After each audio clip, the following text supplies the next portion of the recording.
से ज्यादा क्या होता है, दूसरे वाले का नशा होता है। कौन सा? सोने का, गोल्ड का। ठीक है ना, धतूरा खाने के बाद व्यक्ति पागल तो हुआ ही है, लेकिन दूसरा क्या है, सोना है, उससे भी ज्यादा क्या है, वो पागल हो जाएगा, उस 100 गुनी उससे ज्यादा मादकता हो जाएगी, फिर वो क्या चलेगा। तो यहां दोनों का अर्थ अपना अपना क्या है, अलग है। आगे लिख लो, अगला अगला जो है एग्जाम्पल लिखो। जैसे, जैसे में अगला एग्जाम्पल क्या है भाई, तीन बेर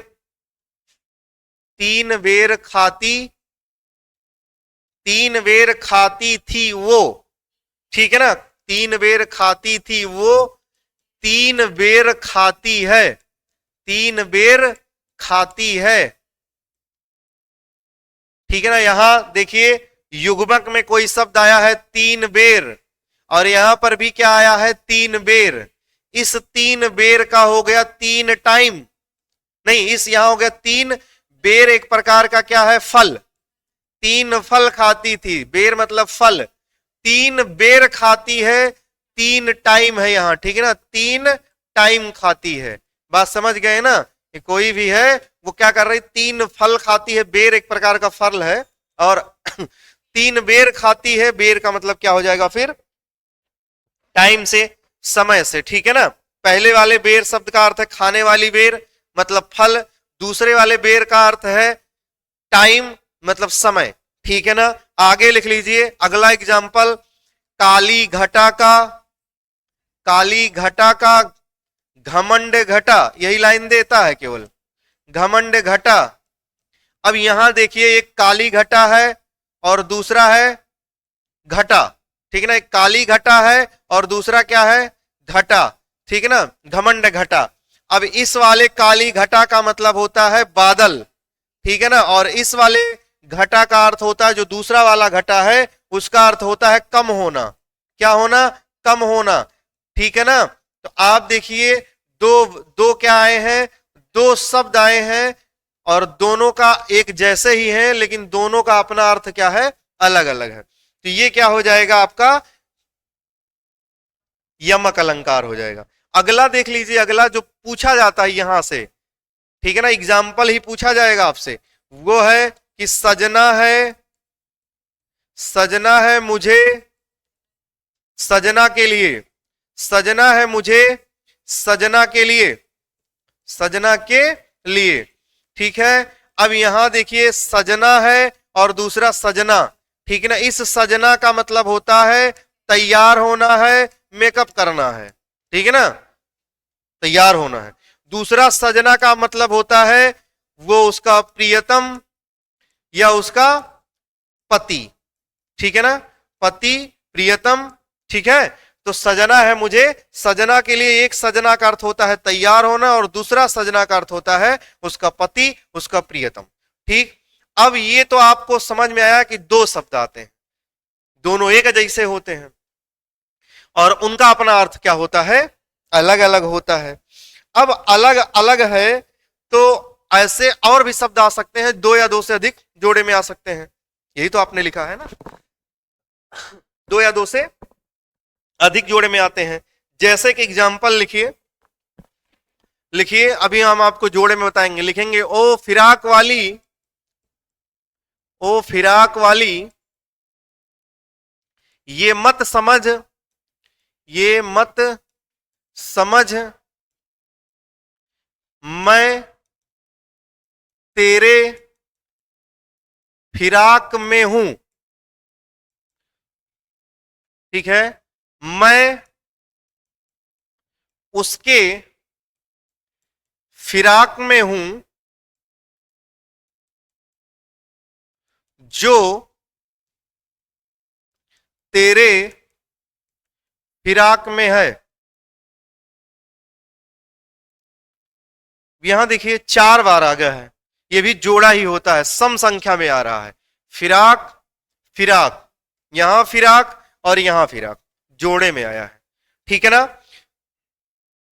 सीधी सी बात है, जहां सम संख्याओं में कोई शब्द आए, आप ये भी कह सकते हैं जहां सम संख्याओं की पुनरावृत्ति हो वहां क्या होगा, यमक अलंकार हो सकता है कि नहीं। नोट करके आप अगर लिखना चाहें तो आप ये भी जान लिख सकते हैं कि जहां सम संख्याओं में शब्दों की क्या हो, पुनरावृत्ति हो, सम संख्याओं में क्या हो, शब्दों की पुनरावृत्ति होती है वहां पर भी क्या होता है, यमक अलंकार। अब कैसे होता है देखिए, यहां वहां अभी आप काली घटा में दो, घटा घटा आपने, कनक कनक में दो आए थे, वो भी सम संख्या है। सजना है मुझे सजना के लिए, सजना सजना भी दो थे, ठीक है ना। अब यहां देखिए चार आ गए फिराक, और सबका अपना अर्थ है। वो फिराक वाली, फिराक का मतलब एक प्रकार का वस्त्र जिसे आप क्या कहते हैं, फ्रॉक बोलते हैं, ठीक है ना। फिराक वाली, ये मत समझ में तेरे फिराक में हूं। फिराक का मतलब क्या होता है, फिराक का मतलब आप कहेंगे चक्कर, या चक्कर का मतलब या उसके प्रति, मैं तेरे प्रति, ठीक है ना, प्रति, ठीक है ना, तेरे प्रति, मैं तुम्हारे लिए, ठीक है, मैं हूं, मैं उसकी फिराक में हूं, मतलब उसके उसके प्रति मेरा जो है, मेरा चक्कर उसके लिए है जो तेरे फिराक में है, जो तेरे चक्कर में है, ठीक है ना। तो अर्थ क्या है सबका अलग अलग है, अर्थ क्या है सबका अलग अलग है, भावार्थ को समझिए, और सबके अर्थ क्या है, अलग अलग। समझ पा रहे हैं कैसा अलंकार है, यमक अलंकार। दूसरा लिखेंगे, अगला हेडिंग डालेंगे, और भी लिखना चाहे लिख लो। एक एग्जाम्पल बहुत पूछा गया, उसको लिखिए, माला फेरत जग मुआ, माला फेरत जग जुग भया, ऐसा लिख लीजिए, माला फेरत जुग भया, माफी चाहते हैं गलती हुआ, माला फेरत, माला फेरत जुग भया, मिला न मन का फेर, मिला न मन का फेर। आगे लिखो, कर का मन का डारी दे, कर का मन का डारी दे, ठीक, कन का मन का डार दे, मन का फेर, ठीक है ना, मन का मन का फेर। यहां पर भी क्या है, दो शब्द आए हैं। अब भाई, अब बता सकता है कोई यहां कौन से शब्द दो आए हैं, मन का, देखिए यहां मन का और यहां मन का, कह रहा माला फेरत जुग भवा, जुग भया मिला न मन का फेर। एक पहले वाले मन का मतलब, देखिए मन का अर्थ क्या होता, माला में पिरोया जाने वाला क्या, एक दाना, मोती, माला में पिरोया जाने वाला एक मोती। और कह रहा कर का मन का डार दे, मन का फेर। दूसरे वाले मन का मतलब होता है हृदय से, तो पहले वाले मन का मतलब क्या हो गया आपका, दाना, मोती, ठीक है ना, और दूसरे वाले मन का मतलब क्या हो गया आपके हृदय से, ठीक है ना। तो मन का फेर, तो सीधी सी बात है, यहां पर भी दो संख्या में आया हुआ है। मन का सम संख्या है, और उनका अपना अर्थ अलग अलग होता है, और इस प्रकार ये कौन सा अलंकार हो जाता है, यमक अलंकार, ठीक है ना। बाकी और भी ऐसे बहुत से एग्जाम्पल आपको मिलेंगे, जिनमें क्या है, क्या कहते हैं, जिनमें अगर आप देखोगे तो उनका अपना अपना अर्थ होता है। दो वर्ण आएंगे, सॉरी दो शब्द आएंगे, और दोनों शब्दों का अपना अपना अर्थ होता है, ठीक। आगे चलेंगे, अगला पॉइंट नोट करेंगे, वो क्या लिख लेंगे हम लोग, श्लेष अलंकार, ठीक है। हेडिंग डालेंगे श्लेष अलंकार।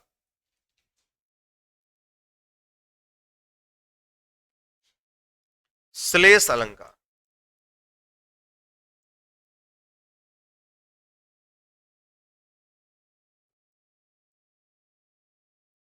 लिखेंगे, श्लेष शब्द का अर्थ है, श्लेष शब्द का शाब्दिक अर्थ, ये पूछा गया है, श्लेष का अर्थ, श्लेष जो शब्द है इसका अर्थ क्या है, चिपकना। इसका अर्थ क्या होता है, चिपकना, चिपका हुआ, ठीक है ना। क्या होता है भाई, चिपका हुआ। लिखेंगे,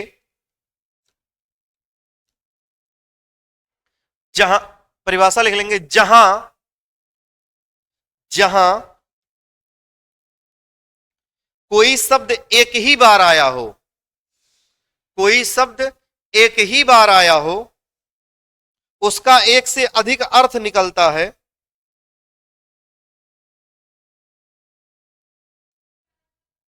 उसका एक से अधिक अर्थ निकलता है, उसे श्लेष अलंकार कहते हैं, उसे श्लेष अलंकार कहते हैं,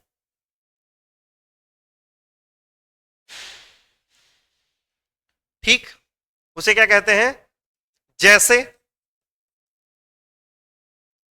सरल शब्द में क्या हो सकता है कि जहां आप कहिए जहां एक शब्द अनेक अर्थों में प्रयोग किया जाए, जहां एक शब्द को अनेक अर्थों में प्रयोग किया जाए, मतलब एक शब्द का अनेक अर्थ निकल जाए। जैसे लिख लीजिए रहीमन, हाँ रहीमन पानी, हाँ हाँ ये लाइन आप लोग जानते हैं, रहीमन पानी राखिए,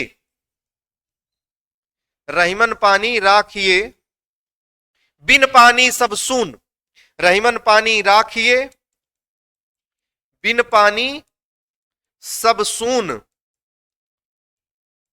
ठीक, बिन पानी सब सून, पानी गए न उबरे, पानी गए न उबरे, मोती मानुष चून। एक बात यहां बताइए, यहां सून और चून में कौन सा अलंकार हो जाएगा? अभी तो आपको अभी जस्ट बताए हैं, पानी गए ना उबरे, मोती मानुष चून। सून और चून में अगर आप केवल यहां देखोगे तो कैसा हो जाएगा?